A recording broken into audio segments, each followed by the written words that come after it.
오늘 우리에게 주시는 하나님 말씀은 민수기 32장 20절로 23절까지 말씀입니다.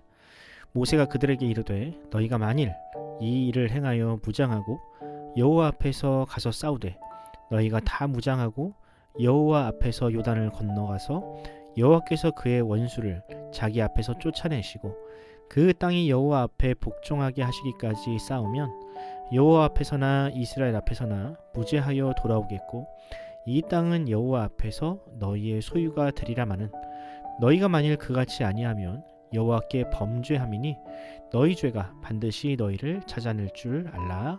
아멘. 오늘은 은혜를 받은 자 책임으로 증명하라 하는 제목으로 하나님 말씀 전하겠습니다. 오늘의 대한민국은 부동산 공화국이라고 불릴 정도로 부동산 문제가 심각합니다. 최근 몇 년 사이 몇 배로 올라버린 부동산 가격을 보고 있노라면 정말 숨이 막힐 정도죠. 특히 결혼을 앞둔 젊은 세대에게는 이 문제가 더 심각하게 다가올 것 같습니다. 결혼을 하려면 살 집이 필요한데 집값만큼이나 오른 전월세 가격은 젊은이들이 결혼을 미루거나 포기하게 만드는 결정적인 이유가 되고 있습니다. 또 그렇게 결혼의 문턱이 높아지니 자연스럽게 출산율도 떨어지고 있죠. 이처럼 부동산 폭등은 국가의 존립마저 위태롭게 만드는 그야말로 만국지병입니다. 그래서 지금은 대부분의 사람들이 집값을 잡아야 한다고 외치고 있습니다. 그런데요, 막상 자신이 가지고 있는 부동산의 가격이 내려간다고 하면 그것을 환영할 사람이 몇이나 있을까요? 오늘 우리가 묵상한 본문을 보면 땅이라는 부동산으로 인해 촉발된 사건으로 인하여 위기를 겪고 있는 이스라엘 공동체가 나옵니다. 소수의 이기심으로 인하여 공동체가 와해될 수도 있었던 이 상황을 과연 모세는 어떻게 다루었는지를 살펴보면서 하나님의 백성이라고 불리는 성도는 어떻게 그 이기심을 다스릴 수 있는지 살펴보는 시간을 가져보도록 하겠습니다. 이스라엘은 가나안 땅에 입성하기 전 모압과 암몬이 차지하고 있던 요단강 동쪽 땅을 점령했습니다. 아직 땅 분배가 이루어지기 전이라 누가 이 땅의 주인이 될 것인지가 확정되지는 않았었지만 르우벤 지파와 갓 지파가 모세를 찾아가 다음과 같이 요청합니다. 민수기 32장 4절입니다.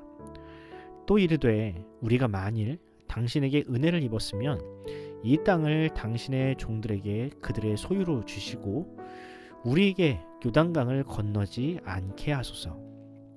무슨 뜻입니까? 그 땅을 자신들에게 달라는 뜻입니다. 이런 요구가 참으로 이기적인 이유는 아직 전쟁이 끝난 것도 아니고 엄밀히 말하면 지금 그 땅은 이스라엘 모두의 소유이기 때문입니다. 그런데 그것을 일방적으로 자신의 소유로 해달라고 하니 다른 지파들이 볼 때 얼마나 어이가 없었을까요? 특히 강을 건너지 않겠다는 것은 전쟁에도 나가지 않겠다는 선언이나 마찬가지였으니 다른 지파들은 그야말로 뒤통수를 맞은 기분이었을 겁니다. 물론 전쟁에 나가고 싶은 사람이 어디 있겠습니까? 하지만 가나안 땅을 정복하려면 모두가 힘을 합쳐야 했기에 요단강을 건너는 것인데 르우벤과 갓 지파는 누구도 감히 입 밖으로 꺼낼 수 없던 그 말을 꺼낸 것입니다. 모세는 이런 그들의 요구를 마치 가데스 바네아에서 있었던 사건과 같은 일이라고 질책합니다. 가나안 족속에 비하면 자신들은 메뚜기와 같다는 이 부정적인 보고로 백성들의 마음을 낙심케 했던 그 사건만큼이나 르우벤과 갓 지파의 요구는 백성들의 사기를 꺾어 놓았다고 진노했죠. 이에 르우벤과 갓 지파는 자발적으로 한 가지 조건을 제시합니다. 어떤 조건입니까? 자신들의 어린 자녀들과 가축들이 이 땅에서 안전하게 머무를 수 있도록 성을 쌓게 해준다면 이후에는 전쟁에 나갈 수 있는 사람들은 모두 강을 건너 모든 지파들이 땅을 분배받을 때까지 함께 싸우겠다는 조건이었습니다. 그것도 모든 전쟁에서 선봉, 가장 위험한 위치에서 싸우겠다고 합니다. 모세는 그들의 이런 요구를 받아들였습니다. 본문 22절과 23절입니다. 그 땅이 여호와 앞에 복종하게 하시기까지 싸우면 여호와 앞에서나 이스라엘 앞에서나 무죄하게 돌아오겠고 이 땅은 여호와 앞에서 너희의 소유가 되리라마는 너희가 만일 그같이 아니하면 여호와께 범죄함이니 너희 죄가 반드시 너희를 찾아낼 줄 알라. 이처럼 르우벤과 갓지파는 처음에는 하나님의 은혜를 그저 누리려고만 하는 이기심으로 시작했습니다. 하지만 결국에는 다른 지파들보다 더 무거운 짐을 지겠다는 책임의 자리로 나아갔습니다. 저는 본문을 묵상하면서 어떤 공동체든 사람의 이기심의 문제를 어떻게 해결하느냐가 가장 중요한 일임을 새삼 느끼게 되었습니다. 모든 사람은 이기심이라는 죄성이 있는데 그런 사람들을 책임의 자리로 불러낼 수 있느냐가 그 공동체의 운명을 좌우한다는 것이죠. 특히 하나님의 무조건적인 사랑과 은혜를 가르치는 교회는 더더욱 그러합니다. 많은 사람들이 하나님의 은혜를 그저 특권으로 여기고 어떠한 대가도 지불하지 않아도 되는 것처럼 생각합니다. 그래서 섬김의 자리에 있기보다는 섬김을 받으려는 사람들이 종종 있습니다. 그런데요, 이것은 성경을 정말로 크게 오해한 것입니다. 우리가 받은 구원은 하나님의 은혜의 선물인 것은 분명합니다.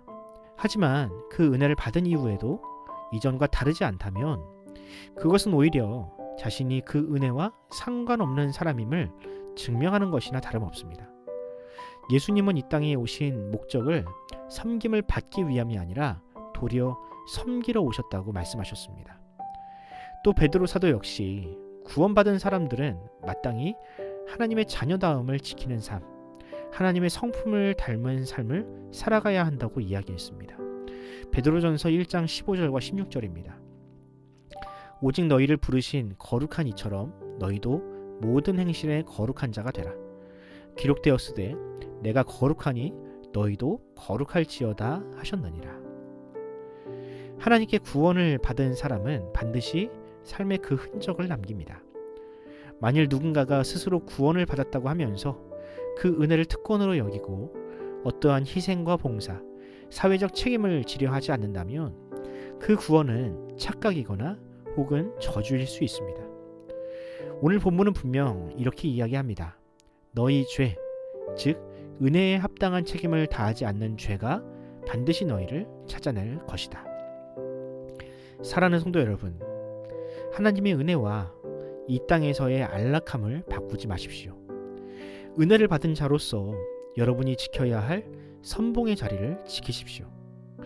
그리스도께서 우리를 위해 십자가를 지심으로 그 선봉의 자리에 서셨음을 기억하시고 믿음의 선한 싸움을 끝까지 감당하시기 바랍니다. 책임을 다하지 않는 성도에게는 단 한 뼘의 천국도 허락되지 않습니다. 바라기는 여러분이 몸담고 있는 모든 영역, 그곳이 교회이든 회사이든 가정이든 여러분이 맡은 바 책임을 다하는 성도가 되길 바랍니다. 아비와 어미의 책임, 자녀의 책임, 성도이자 한 사람의 시민으로서의 책임을 다할 때 이 사회가 바로 서게 될 것입니다. 오늘 하루 주께서 여러분을 통해 이 땅에 하나님의 뜻을 이루시기를 간절히 소원합니다.